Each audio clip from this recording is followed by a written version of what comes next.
Assalamu alaikum students. I'm Dr. Rabia and today's topic is cell and its structural component.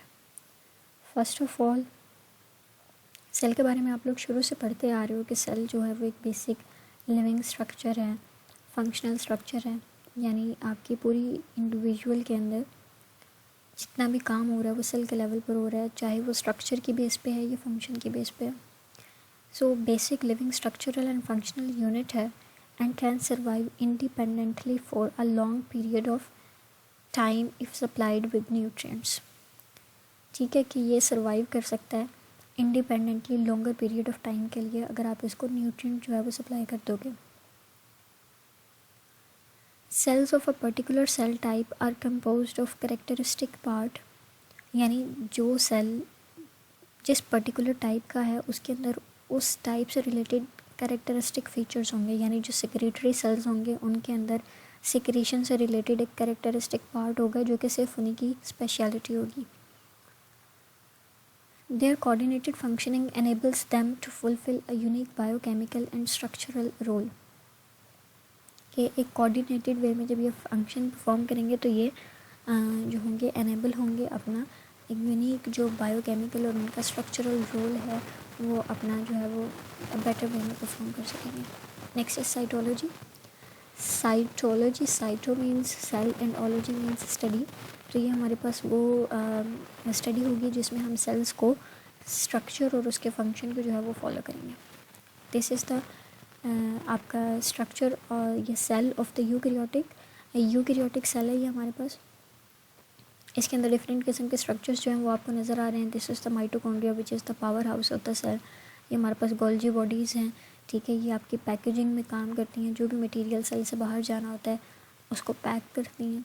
ये आपका endoplasmic reticulum है जो आपका channel है, ये रोड बनाता है सेल के अंदर. ठीक है, इसके अलावा जो हमारे पास रफ एंडोप्लाज्मिक रेटिकुलम होगा इसके ऊपर राइबोसोम्स जो लगे हुए ये प्रोटीन की सिंथेसिस में इन्वॉल्व होंगे. पैरोक्सिसोम्स हैं. ये आपका न्यूक्लियस है जो कि पावर आपका बॉस है सेल का. ठीक है, सारे सेल की फंक्शनिंग को कंट्रोल करेगा. न्यूक्लियोलस है, उसके अंदर न्यूक्लियर मेम्ब्रेन है. पैरोक्सिसोम्स हैं, ये आपके माइक्रोफिलामेंट्स हैं, यानी साइटोस्केलेटन होगा ये सारा, माइक्रोफिलामेंट्स, माइक्रोट्यूब्यूल्स. ठीक है, इसके साथ साथ हमारे पास ये जो आपको नज़र आ रहे हैं स्ट्रक्चर्स ये आपके फ्लैजेला या सीलिया वगैरह हैं. इनकी हम डिटेल पढ़ लेते हैं. सबसे पहले हमारे पास प्लाज्मा मेम्ब्रेन आता है.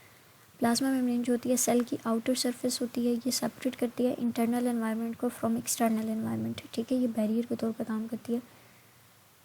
इसके साथ साथ ये हमारे पास कम्युनिकेशन में भी अपना रोल प्ले करती है सेल्स के अंदर और उसके बाहर के एक्सटर्नल एनवायरनमेंट के अंदर कम्युनिकेट करने में भी. यानी ये उसी तरह से हमारे पास चीज़ें जो हैं वो अंदर और बाहर किस तरह से जो है वो ट्रांसपोर्ट की जाएंगी वो. अगर आप इसके स्ट्रक्चर की बेस की बात करते हो तो हमारे पास एक फ्लूइड मोज़ेक मॉडल है जो इसके स्ट्रक्चर को जो है वो डिमॉन्स्ट्रेट करता है. फ्लूइड मोज़ेक मॉडल हमारे पास ये कहते हैं कि हमारे पास जो प्लाज्मा मेम्ब्रेन का स्ट्रक्चर है वो लिपिड बाइलेयर स्ट्रक्चर है, यानी लिपिड्स की 2 लेयर्स होंगी. ठीक है, ये लिपिड बाइलेयर स्ट्रक्चर जो है इसके अंदर हमारे पास एक मोज़ेक मैनर के अंदर, रैंडम मैनर के अंदर जो है वो प्रोटीन्स एम्बेडेड होंगी. This is the fluid mosaic model. अभी हमने पढ़ा कि हमारे पास फ्लूइड मोज़ेक मॉडल के अंदर ये वो बेसिक स्ट्रक्चर है जो आपकी मेम्ब्रेनस ये मॉडल है जो आपके सारे मेम्ब्रेन्स को जो है वो एक्सप्लेन करेगा. ये सिर्फ आपकी प्लाज्मा मेम्ब्रेन के स्ट्रक्चर की बात नहीं हो रही, ये आपके ऑर्गेनेलीज़ के अंदर भी जितनी मेम्ब्रेन होंगी उसका स्ट्रक्चर भी जो है वो इसी तरह का होगा. सो लिपिड बाइलेयर के लिपिड्स की जो होंगी वो क्या होंगी, 2 लेयर्स होंगी. आप ये देख रहे हो कि एक ये आउटर लेयर है और एक ये इनर लेयर है. लिपिड के अंदर हमारे पास 3 तरह के लिपिड्स होंगे. एक हमारे पास जो मेजॉरिटी ऑफ द प्रोटीन्स के अंदर आपकी मेम्ब्रेन्स के अंदर पड़ा हुआ होता है, फॉस्फोलिपिड बोलते हैं उसको. ठीक है, जो कि ऑलमोस्ट 75% जो है वो कंट्रीब्यूट करता है. ठीक है, ये फॉस्फोलिपिड जो है इसमें हमारे पास क्या होगा कि फॉस्फेट ग्रुप ऐड होगा. इसके अलावा जो दूसरी टाइप का लिपिड होगा जो कि प्रोटीन के स्ट्रक्चर में प्लाज्मा मेम्ब्रेन के स्ट्रक्चर के अंदर होता है फॉस्फोलिपिड के अलावा, वो हमारे पास कोलेस्ट्रॉल होता है जिसके अंदर हमारे पास हाइड्रोक्सिल ग्रुप जो है वो ऐड होता है. थर्ड टाइप जो है लिपिड की जो कि प्लाज्मा की सिंथेसिस प्लाज्मा मेम्ब्रेन की स्ट्रक्चर के अंदर होती है, वो हमारे पास है ग्लाइको आपकी लिपिड, ठीक है। ग्लाइकोलिपिड हमारे पास वो स्ट्रक्चर है या वो मॉलिक्यूल है जिसके अंदर लिपिड के अंदर कार्बोहाइड्रेट ग्रुप जो है वो ऐड हुआ होता है। नेक्स्ट इज़ मेम्ब्रेन प्रोटीन्स, कि हमने पढ़ा कि हमारे पास मेम्ब्रेन्स जो होती हैं वो एम्बेडेड मैनर के अंदर जो हैं वो एक मोज़ेक मैनर के अंदर, रैंडम मैनर के अंदर जो है वो लिपिड बाइलेयर के अंदर होती हैं, ठीक है। ये मेम्ब्रेन्स जो हैं इसी तरह से दो तरह की होंगी, एक इंटीग्रल मेम्ब्रेन्स, ठीक है, और पेरिफेरल मेम्ब्रेन। इंटीग्रल मेम्ब्रेन वो होगी जो through out the thickness of the membrane lipid bilayer embedded होगी, उसके साथ जुड़ी हुई होगी, ठीक है।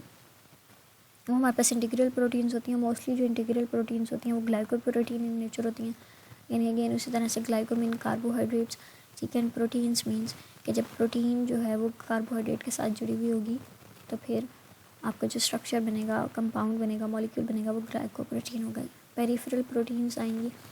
पेरिफेरल प्रोटीन्स, पेरिफेरी मीन वैसे ही साइड होता है, ठीक है। पेरिफेरल प्रोटीन्स जो होंगी वो इंटीग्रल प्रोटीन की तरह थ्रू आउट द थिकनेस जो होंगी वो नहीं होंगी, वो या तो आउटर सरफेस के ऊपर होंगी या इनर सरफेस के ऊपर लगी हुई होंगी, लाइक दिस, ठीक है। ये पेरिफेरी की तरफ या आउटर या इनर सरफेस के ऊपर जो होंगी वो अटैच होंगी।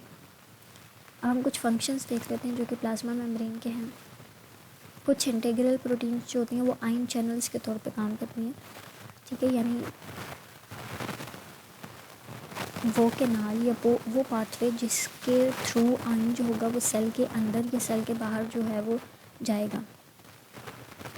For example potassium ion channel. इसी के साथ साथ हमारे पास कुछ ऐसी प्रोटीन्स होती हैं जो कैरियर्स के तौर पर या ट्रांसपोर्टर्स के तौर पर जो हैं वो एक्ट करती हैं, अपना फंक्शन परफॉर्म करती हैं। ये कैरियर्स या ट्रांसपोर्टर्स क्या होते हैं कि ये आपके एक पोलर सब्सटेंस को across the cell membrane transport करने में हेल्प आउट करते हैं, या सेल के अंदर से सेल के बाहर लेकर जाएंगी या सेल के बाहर से सेल के अंदर लेकर आएंगी। सेम आपके कुछ प्रोटीन्स जो होती हैं वो रिसेप्टर्स के तौर पर काम करती हैं, ठीक है। यानी वो साइट होती है, रिसेप्टर वो साइट है जो रिसीव करेगी किसी भी स्टिमुलस को। फॉर एग्जांपल आपकी नर्व इम्पल्स हो गई, ठीक है, या आपके हार्मोन्स हो गए, उसकी बाइंडिंग साइट हो गई। नेक्स्ट इज़ कि हमारे पास कुछ इंटीग्रल प्रोटीन्स लिंकर्स के तौर पर सर्व करती हैं। लिंकर्स का मतलब क्या है कि ये वो प्रोटीन्स होंगी जो एंकर करती हैं नेबरिंग सेल्स को विद वन अनदर, यानी कनेक्टिंग के तौर पर काम करेंगी। सेल्स को, दो सेल्स को आपस में कनेक्ट करेंगी, या एक टिश्यू के अंदर पड़े हुए सारे सेल्स को आपस में कनेक्ट करेंगी। इंटीग्रल प्रोटीन के साथ साथ जो पेरिफेरल प्रोटीन्स होती हैं वो भी सर्व कर सकती हैं एज ए लिंकर। इसके साथ साथ ये था हमारा मेजॉरिटी जो आपकी कंट्रीब्यूशन होती है प्लाज्मा मेम्ब्रेन के अंदर, ठीक है।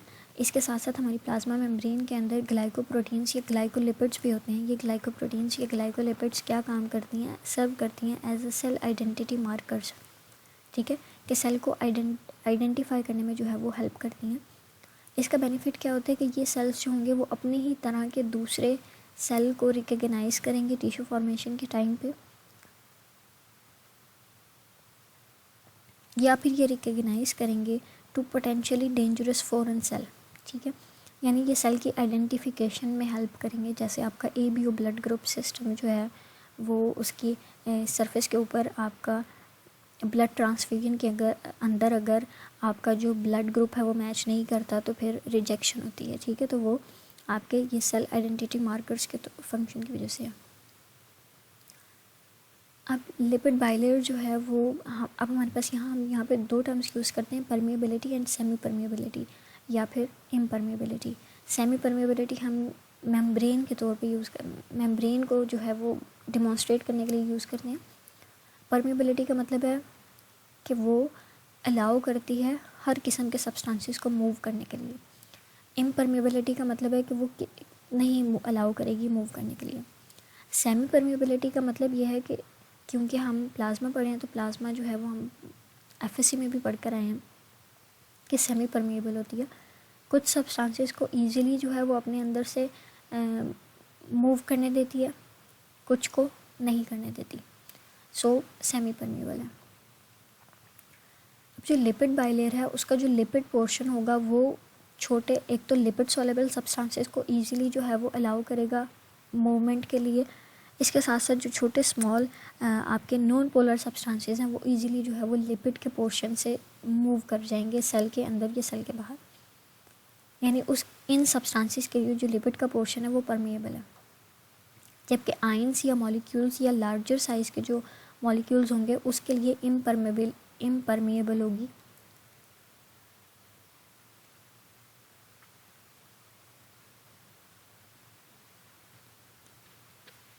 जो ट्रांस मेम्ब्रेन प्रोटीन्स हैं वो चैनल्स या ट्रांसपोर्टर के तौर पर एक्ट करती हैं और वो प्लाज्मा मेम्ब्रेन की परमेबिलिटी को बढ़ाती हैं, क्योंकि ये क्या करती हैं, ये कैरियर के तौर पर या चैनल्स के तौर पर काम करती हैं जो स्मॉल साइज्ड या मीडियम साइज्ड चार्ज्ड या पोलर सब्सटेंसेस को जो है वो सेल के अंदर या सेल के बाहर लेकर जाती हैं। इस तरह से सेल की जो है वो परमेबिलिटी की रेंज बढ़ जाती है due to these plasma proteins.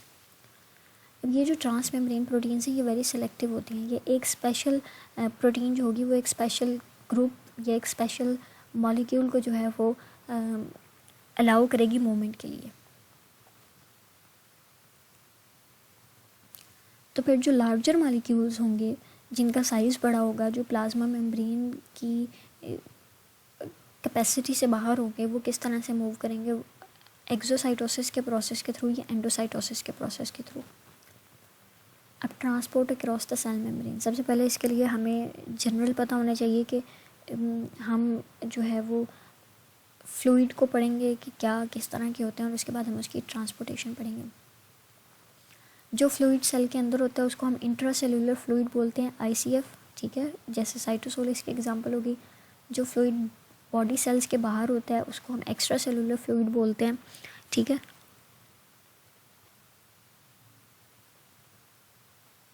ये एक्स्ट्रा सेलुलर फ्लूइड अगर तो सेल के अंदर बीच में पड़ी हुई स्पेसेस को फिल करता है तो हम उसको इंटरस्टिशियल फ्लूइड बोलते हैं।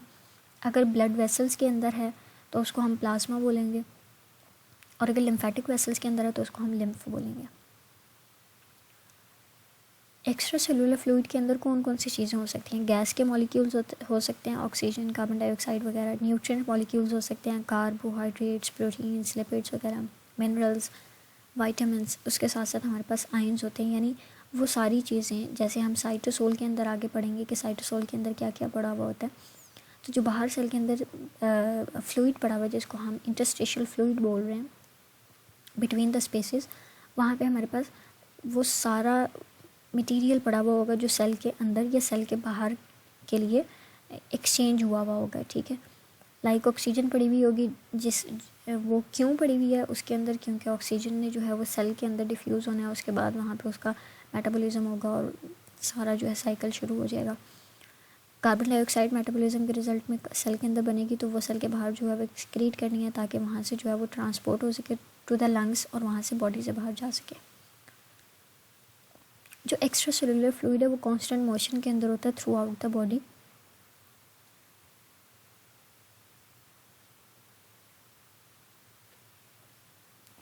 अब हम चलते हैं ट्रांसपोर्ट पे।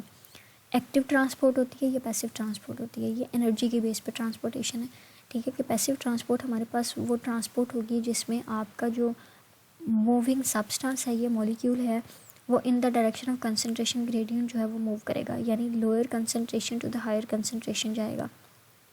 On the other hand active transport हमारे पास वो ट्रांसपोर्ट होगी जो एनर्जी को यूज़ करता है, against the direction of concentration gradient जाएगा।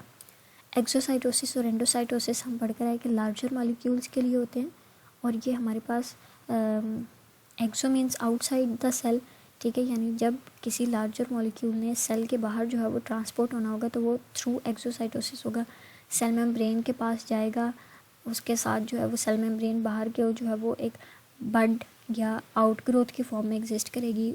उसके बाद वो बाहर वो बस्ट हो जाएगी, रिलीज़ हो जाएगा, और उसके अराउंड जो है वो जो आपके एंड्स हैं प्लाज्मा मेम्ब्रेन के वो दोबारा से कंबाइन हो जाएंगे। Same case with endocytosis, but इस टाइम में जो मूवमेंट होगी वो सेल के बाहर के एनवायरनमेंट से अंदर के एनवायरनमेंट में होगी। अगला हम पढ़ेंगे साइटोप्लाज्म। साइटोप्लाज्म जो है वो एक फ्लूइड पोर्शन है सेल का, ठीक है, जिसके अंदर आपके ऑर्गेनेलीज एम्बेडेड होते हैं। ये अबाउट 55% आपके टोटल सेल वॉल्यूम पे कंसिस्ट किए हुए होता है। इसकी कंसिस्टेंसी और कंपोजिशन जो है वो विद इन अ सेल ही वेरी कर सकती है। सेल के एक पार्ट से दूसरे पार्ट में जो है वो सेम नहीं होगी। साइटोसोल जो है वो 75 to 90% जो है वो वाटर होता है। इसके साथ साथ इसके अंदर डिफरेंट किस्म के जितने भी डिज़ोल्व या सस्पेंडेड कंपाउंड्स या सब्सटेंशियस मॉलिक्यूल्स सेल के सर्वाइवल के लिए ज़रूरी होते हैं वो साइटोसोल के अंदर डिज़ोल्व होते हैं या प्रेजेंट होते हैं। अभी कौन कौन से हो सकते हैं? आयंस हो सकते हैं, जैसे सोडियम पोटाशियम आयंस, जो कि आप फिजियो में पढ़ोगे क्यों ज़रूरी हैं। ग्लूकोज होगा, अमाइनो एसिड्स होंगे, फैटी एसिड्स होंगी, proteins, lipids, ATP, waste product. जिस सेल के सर्वाइवल के लिए जितनी भी चीज़ें चाहिए होंगी वो आपके फ्लूइड के अंदर जो हैं वो पड़ी हुई होंगी। इसके साथ साथ हमारे पास कुछ साइटोसोल के अंदर जो हैं वो कुछ वेसिकल्स की फॉर्म में स्टोर्ड मैसेज पड़े हुए होते हैं। स्टोरेज के लिए फ़ैट के ग्रैन्यूल्स पड़े हुए होते हैं, ठीक है, या हमारे पास ग्लाइकोजन के ग्रैन्यूल्स पड़े हुए होते हैं। फ़ैट स्टोर की भी पड़ी हुई होती है सेल के साइटोप्लाज्म के अंदर, या फिर glucose in the form of glycogen store की हुई होती है। फंक्शनिंग का काम हो गया, स्टोरेज का काम हो गया। हमने कहा कि ये स्टोर हाउस है, बॉडी के सारे store house of the cell है, जो सेल के सर्वाइवल के लिए जितनी भी कंपाउंड ज़रूरी हैं उसके लिए। इसके साथ साथ बहुत सारे जो केमिकल रिएक्शंस हो रहे होते हैं वो उन केमिकल रिएक्शंस को प्रोसीड कराने के लिए जो मशीनरी एंजाइम चाहिए होते हैं वो एंजाइम साइटोसोल के अंदर पड़े हुए होते हैं। फॉर एग्जांपल ग्लाइकोलाइसिस का प्रोसेस जो है वो एक एनर्जी रिलीजिंग प्रोसेस है सेलुलर एक्टिविटीज़ के लिए, ठीक है। उसकी जो मशीनरी है वो आपकी साइटोप्लाज्म के अंदर पड़ी हुई है। इसके साथ साथ हमारे पास कुछ ऐसे बिल्डिंग ब्लॉक्स हैं जो मेजर मॉलिक्यूल्स को बनाने के लिए जो है वो हेल्प करेंगे। प्रोटीन बनाने के लिए अमाइनो एसिड्स जो होंगे वो यहाँ पे पड़े हुए होंगे, ठीक है। जो आपके ग्रोथ से रिलेटेड जितना रॉ मटेरियल होगा वो इसमें पड़ा हुआ होगा। अब मूव करते हैं साइटोस्केलेटन के ऊपर। Cyto means cell and skeleton mean ढांचा, ठीक है, एक फॉर्म शेप। तो साइटोस्केलेटन हमारे पास वो फाइबर्स का नेटवर्क होगा, प्रोटीन्स का नेटवर्क होगा जो कि आपके सेल को शेप प्रोवाइड करेगा थ्रू आउट द साइटोसोल जो होगा वो एक्सटेंड किया होगा ये नेटवर्क। 3 तरह के इसमें फिलामेंट्स होते हैं। इंक्रीजिंग डायमीटर के हवाले से हम जाएंगे। जो सबसे छोटे वाले थिन वाले फाइबर्स होंगे उसको हम माइक्रो फिलामेंट्स बोलेंगे, नाम से पता चल रहा है micro mean small. Intermediate filaments होंगे, माइक्रोट्यूब्यूल्स होंगे। माइक्रो फिलामेंट से चलते हैं। माइक्रो फिलामेंट जो होगा वो सबसे थिनेस्ट एलिमेंट होगा साइटोस्केलेटन का, सबसे कम डायमीटर होगा इनका, ठीक है। और ये मोस्टली जो है वो सेल की पेरिफेरी के पे कंसनट्रेटेड होंगे। एक्टिन एंड मायोसिन प्रोटीन से मिलकर बने हुए होते हैं ये। इसके 2 मेजर फंक्शंस हैं, एक मूवमेंट से रिलेटेड और एक मैकेनिकल सपोर्ट से रिलेटेड। मूवमेंट से रिलेटेड है तो हमारे पास मसल की कॉन्ट्रैक्शन में इन्वॉल्व होंगे, सेल डिवीजन में इन्वॉल्व होंगे, सेल की लोकोमोशन में इन्वॉल्व होंगे। सेल की लोकोमोशन जो है वो हमारे पास एम्ब्रियोनिक जो लाइफ है उसमें होगी, क्योंकि वहाँ पे जो है एम्ब्रियोनिक सेल्स मूव करते हैं ड्यूरिंग द डेवलपमेंटल फेज़।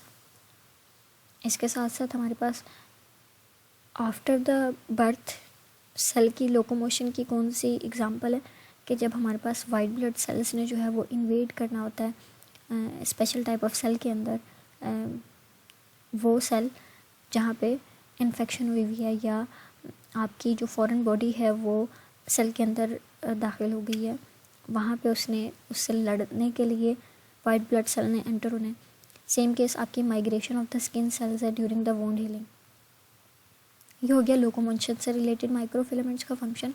इसके अलावा जो माइक्रो फिलामेंट्स थे वो मैकेनिकल सपोर्ट प्रोवाइड कर रहे थे, ठीक है। मैकेनिकल सपोर्ट किस तरह से कि जो हमारे पास ये क्या करते हैं, they anchor the cytoskeleton to integral proteins in the plasma membrane, ठीक है। यानी ये साइटोस्केलेटन या ये फिलामेंट्स जो हैं ये आपके इंटीग्रल प्रोटीन के साथ जो होते हैं वो जुड़े हुए होते हैं।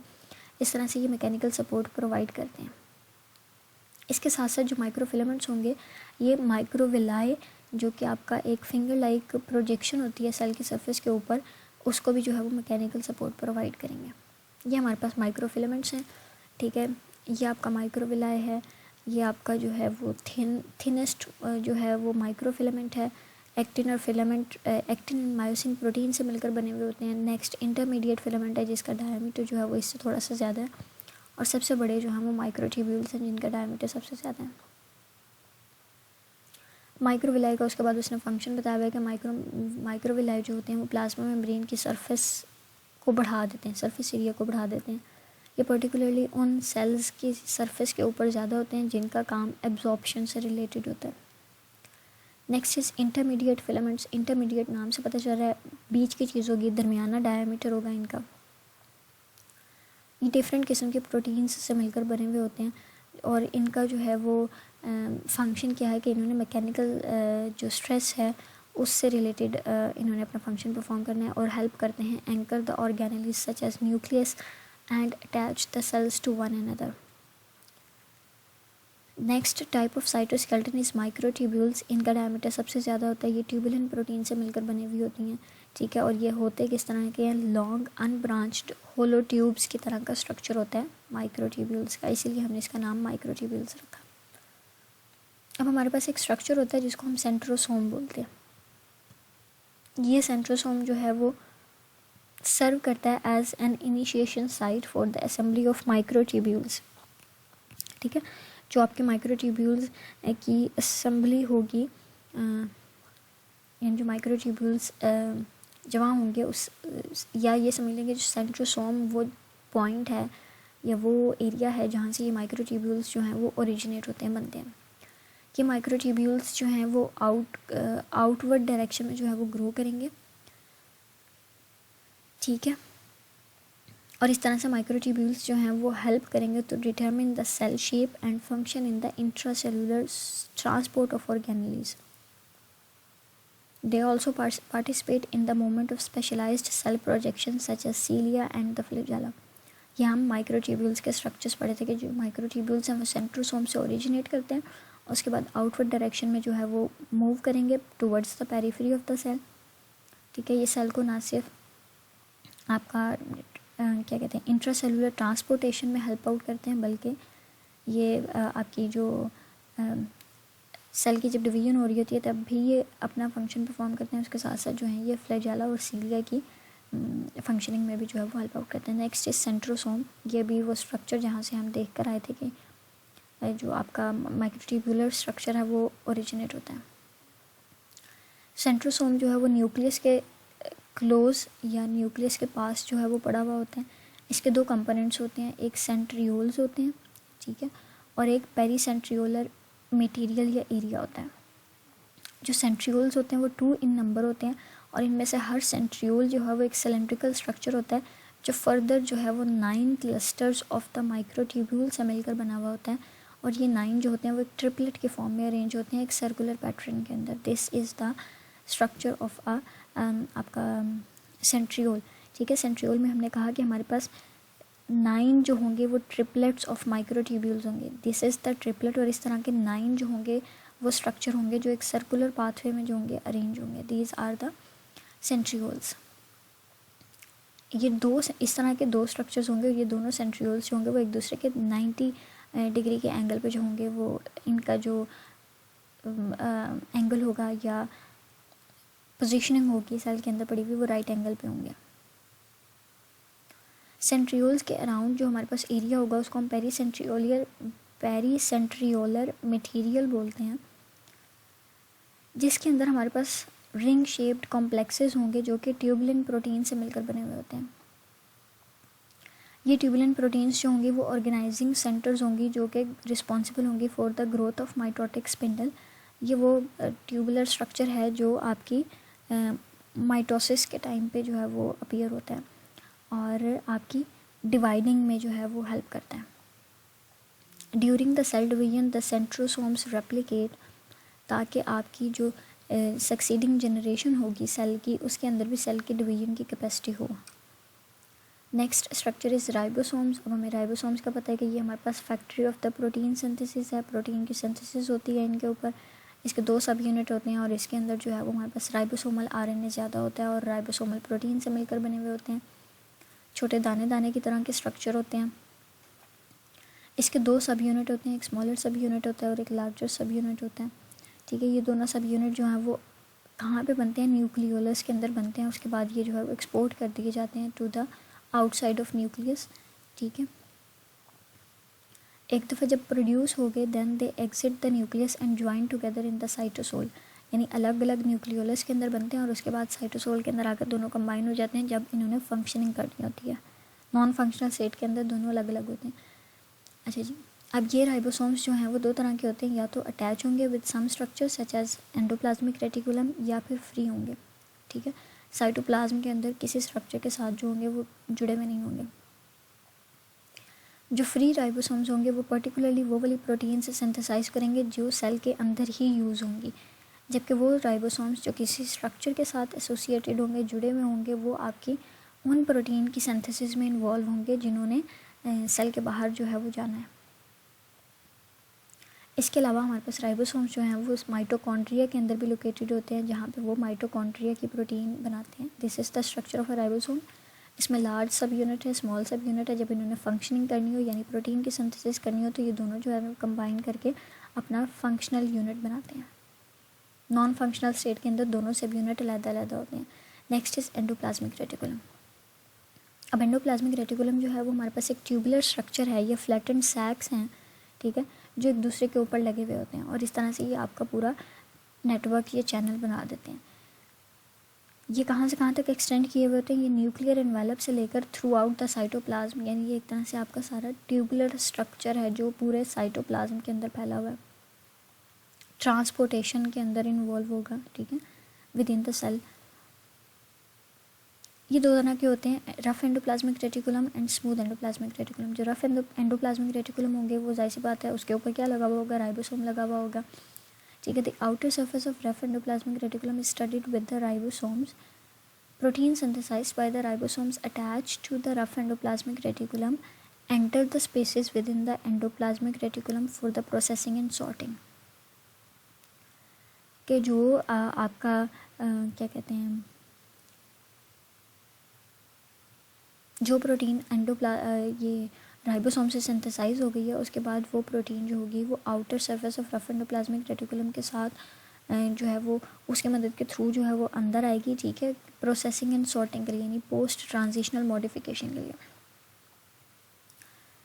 इनमें से कुछ प्रोटीन्स होंगी वो कार्बोहाइड्रेट के साथ अटैच हो जाएंगी टू फॉर्म द ये ग्लाइकोप्रोटीन्स, ठीक है, या फिर जो हैं वो कुछ फॉस्फोलिपिड के साथ अटैच हो जाएंगी। यानी ये सारी पोस्ट ट्रांजिशनल मॉडिफिकेशन है कि प्रोटीन ने जो सेल से बाहर एक्सपोर्ट होना है उसको एक प्रोटेक्टेड वे के अंदर उसको एक बेटर वे में जो है वो ट्रांसपोर्ट किया जाए, तो फिर हमारे पास वो जो चेंजेस आती हैं वो मतलब उसके सेफ़ ट्रांसपोर्ट के लिए होती हैं, उसको हम पोस्ट ट्रांजिशनल मॉडिफिकेशन कहते हैं। अच्छा जी, आपने देखा कि जो रफ एंडोप्लाज्मिक रेटिकुलम है वो मेजॉरिटी ऑफ द केसेस में वो प्रोटीन से सिंथेसाइज करता है जो सेल से बाहर जो है वो जानी होती हैं, या फिर मेम्ब्रेन की प्रोटीन्स बनाती है, या फिर ऑर्गेनेली की जो प्रोटीन है वो बनती है। Next type is smooth endoplasmic reticulum. इसकी अपीयरेंस जो है वो स्मूथ होगी क्योंकि इसके ऊपर राइबोसोम नहीं लगे हुए होंगे। राइबोसोम नहीं लगे हुए तो फॉर श्योर वो प्रोटीन की सिंथेसिस में इन्वॉल्व नहीं होंगे। प्रोटीन की सिंथेसिस में इन्वॉल्व नहीं है तो फिर वो क्या काम करेंगे, वो हमारे पास जो है वो सिंथेसाइज करेंगे फैटी एसिड्स की, ठीक है, या स्टेरॉइड्स के सिंथेसिस में इन्वॉल्व होंगे सच एज एस्ट्रोजन या टेस्टोस्टेरोन। इसके साथ साथ हमारे पास जो अब हम स्पेसिफिक हो जाते हैं टू सम सेल्स, जो लीवर सेल्स के अंदर पड़े हुए स्मूथ एंडोप्लाज्मिक रेटिकुलम होंगे वो क्या करेंगे, ग्लूकोज को जो है वो रिलीज़ करेंगे ब्लड के अंदर, ठीक है। इसके साथ साथ जो हमारे पास क्या कहते हैं हार्मफुल जो आपने ड्रग ली है उसके जो पोटेंशियली हार्मफुल सब्सटेंसेस है उसको डिटॉक्सिफाई करेंगे और कार्सिनोजेंस के अगेंस्ट जो है वो काम करेंगे। लीवर एंड किडनी सेल्स के अंदर या इंटेस्टाइनल सेल्स के अंदर जो स्मूथ एंडोप्लाज्मिक रेटिकुलम सेल्स होंगे वो फॉस्फेट ग्रुप को रिमूव करेंगे फ्रॉम ग्लूकोज 6 फॉस्फेट के। ग्लूकोज 6 फॉस्फेट अब एक मॉलिक्यूल है जिस ग्लूकोज 6 कार्बन कंपाउंड है, उसके 6th कार्बन पे जो है वो फॉस्फेट ग्रुप अटैच हुआ होता है, तो इसको जो है वो फ्री ग्लूकोज के अंदर कन्वर्ट कर देंगे। फॉस्फेट ग्रुप हटा देंगे ग्लूकोज 6 फॉस्फेट से और इस तरह से फ्री ग्लूकोज जो होगी वो अवेलेबल होगी। वो फ्री ग्लूकोज जो होगी ब्लड स्ट्रीम के अंदर चली जाएगी और वो आपके सेलुलर मेटाबॉलिज्म में इस्तेमाल हो जाएगी। मसल सेल के अंदर हमारे पास जो स्मूथ एंडोप्लाज्मिक रेटिकुलम है वो क्या करते हैं, कैल्शियम को स्टोर किए हुए होते हैं, और वो कैल्शियम जो है वो हम उसको at the time of muscular contraction release कराते हैं सार्कोप्लाज्मिक रेटिकुलम से, ताकि कॉन्ट्रैक्शन जो है वो हो सके। ये हमारा आज का लेक्चर था। जो बात आपको नहीं समझ आएगी वो मुझसे पूछ लेना। अल्लाह हाफ़िज़।